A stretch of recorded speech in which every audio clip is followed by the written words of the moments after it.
Well, now to the Director of New Zealand's Ministry of Civil Defence and Emergency Management, John Hamilton. Mr Hamilton is coordinating the rescue and recovery operation. He joined us from Wellington shortly before coming to air.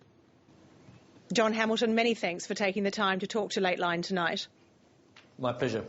Can you give us a sense of the scale of this disaster, a city of 350,000? Well, for New Zealand, this is the most devastating earthquake in terms of casualties and buildings down since 1931, where in Hawke's Bay and Napier, something like 230-odd people lost their lives eventually because there was a fire after the earthquake.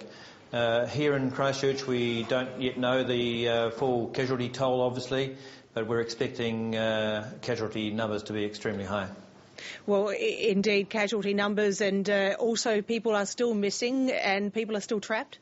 As far as we know, yes, there are people in buildings which have not been completely searched yet.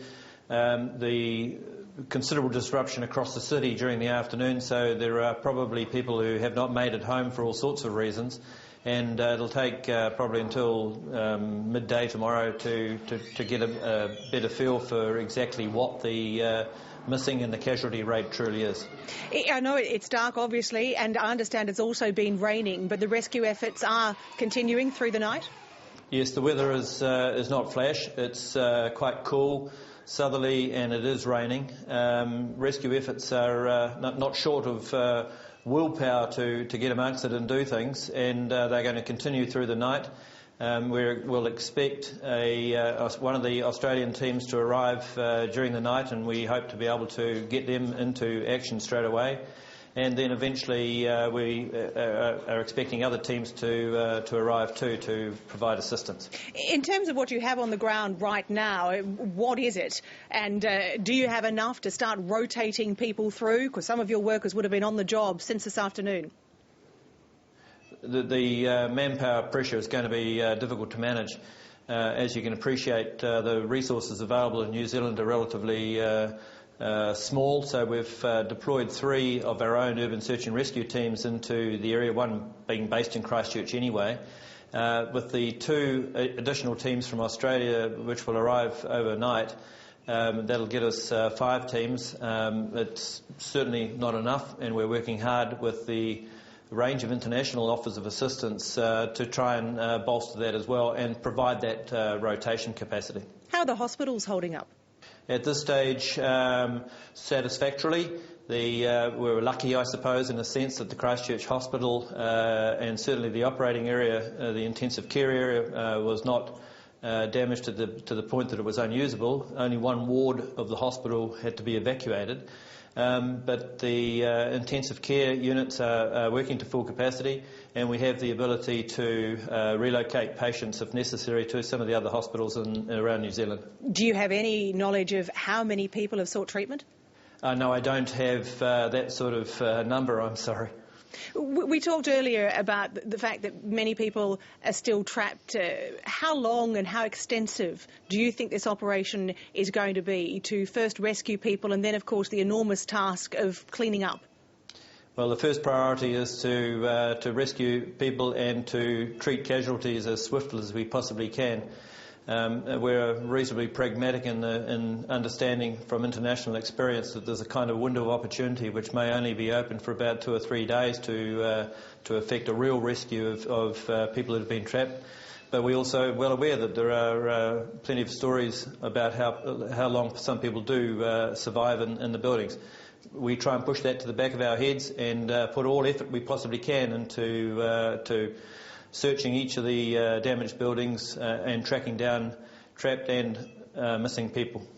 But this is an operation that's going to be weeks, months?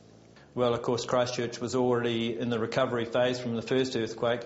This comes as another blip, if you like, on that sort of chart of progress and sets them back a considerable distance. It's going to take a long length of time. It's going to take a lot of effort, and it's going to take a lot of money to try and reconstitute Christchurch. Well, indeed, as you say, twice in 5 months. That must also be an enormous emotional challenge, not just logistical and physical, but emotional. for the people of Christchurch, they're already sensitised by the huge number of aftershocks that they have experienced since 4th of September. And some of them have been not quite as big as this one, obviously, but they have been up there around the sort of magnitude 5 on the Richter scale. So there are people who have been traumatised by the whole thing, and of course they won't be in any better shape now.